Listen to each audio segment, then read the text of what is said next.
For today's video po ay pupunta tayo sa bahay ni Vincent at saka ni Joy para po tingnan kung ano ang nangyari sa kanila noong nakaraang gabi na bumagyo.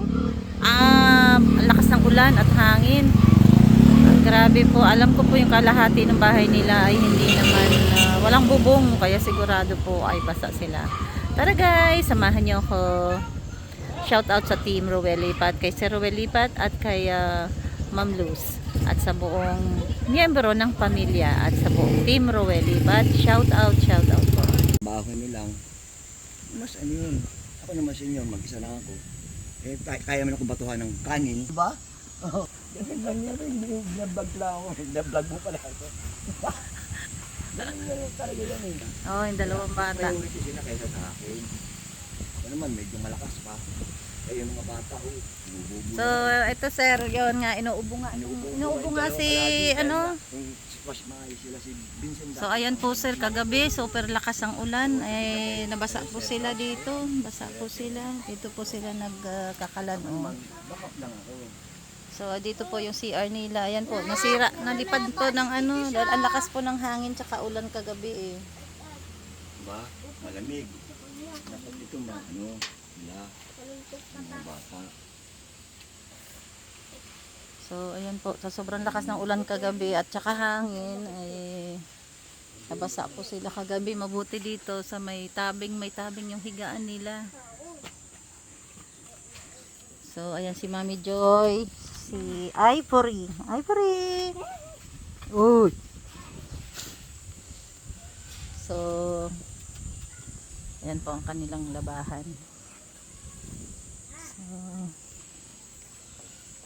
So malakas ang ulan kagabi day, no? Ano, nabasa ba kayo? Pati yung lutuan ko. Pati ang lutuan nabasa.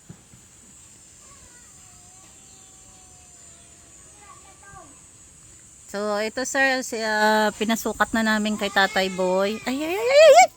Basta, Diyos ko Lord. Tutumba ako. Yan, pinasukat na natin kay Tatay Boy ang estimate. Ang ano po nila sir ay mas okay ang mas mura po ngayon ang tubular sir at saka napakatibay. Yun po ang ano. Meron dito. Ayan po. Kasi pati po sa bintana talaga sir, as in 1 week time lang talagang ang anay, ang bilis-bilis talaga po.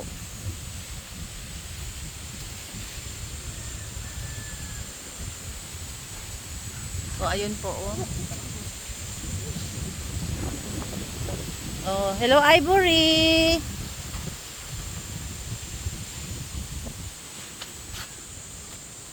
Ayan po. Pati nga sa bubong may anay, sir, eh.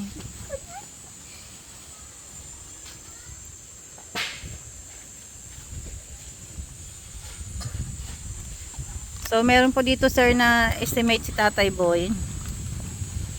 Bali, ang PVC po ang gagamitin na lang.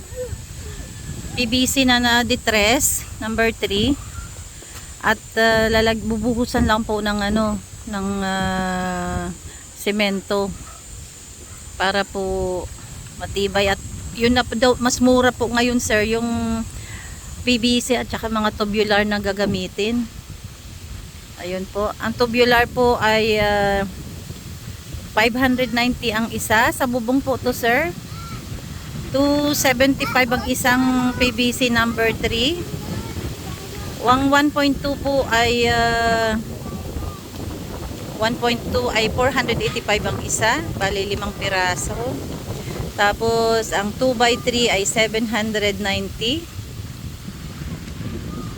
Ayun po. At saka yung yero sir ay mga 6 na yero kasi isang ano lang po ang gagawin, isang side lang po talaga ang gagawin, hindi po yung kabilaan. Isang side lang po ang gagawin nilang bubong. So bali 6 na yero ang estimate. Ngayon ang toilet bowl po ay siguro ay nasa 900. Maganda na. Tapos yun po, pako. Mga pako sir. Tapos alambre na pantali din. Yung sa dingding po sir ay ang estimate namin ni Tatay Boy ay 20 pieces na plywood. 22 pieces na plywood. Tapos ang dos por dos kuya na, dos por dos. Tsaka ang dos por dos po ay hindi pa po na sir, hindi pa po na lista. Inatawagan mo. Mura to dito, mura yan.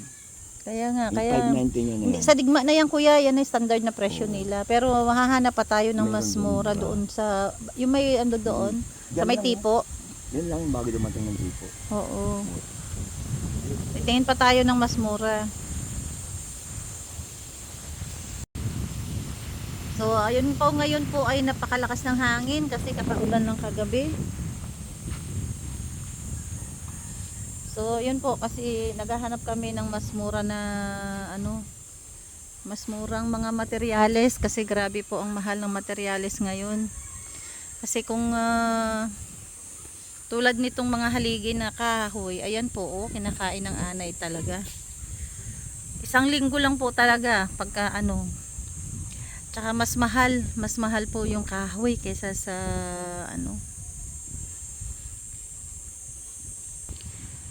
wala na rin po kasi gaanong makuhaan dito ng kahoy kasi nga po yung mga sa bundok ay ginawa ng solar. Kaya yung mga puno ay iba ay pinatay na rin. Kaya yun po sir, ang update na basa po sila ng ulan kagabi. Ayun. Pero gagawa na lang po ng paraan kung paano pa ma-decrease yung budget para doon sa kanilang estimate. At talaga pong babagsak na rin po itong CR kasi kawayan lang po na inipit-ipit. Buti na lang at nasa ilalim sila ng mangga at medyo safe sila. Ayun po.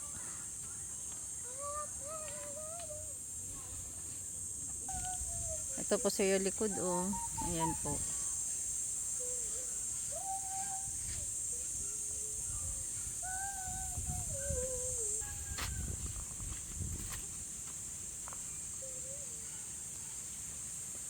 Ito po kinain na, inubusan ng anay talaga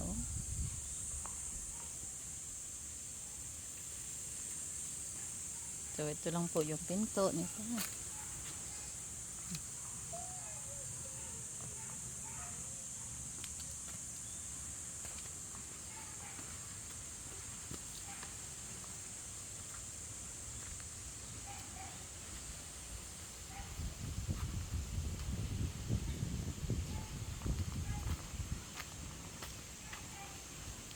So ito po yung likuran.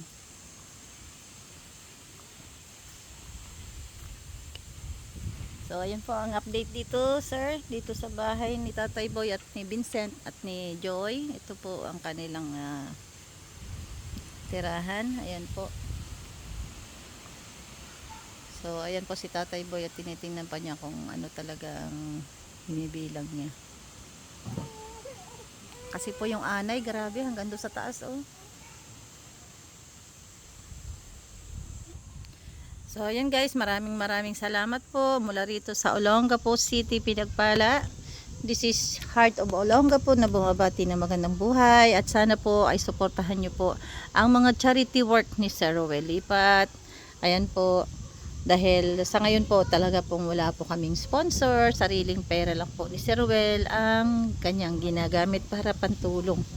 So ayan, shout out po sa lahat sa makakita ng video na ito. Sana po ay makapag-donate po tayo kahit na sa konting paraan. Ayan, God bless!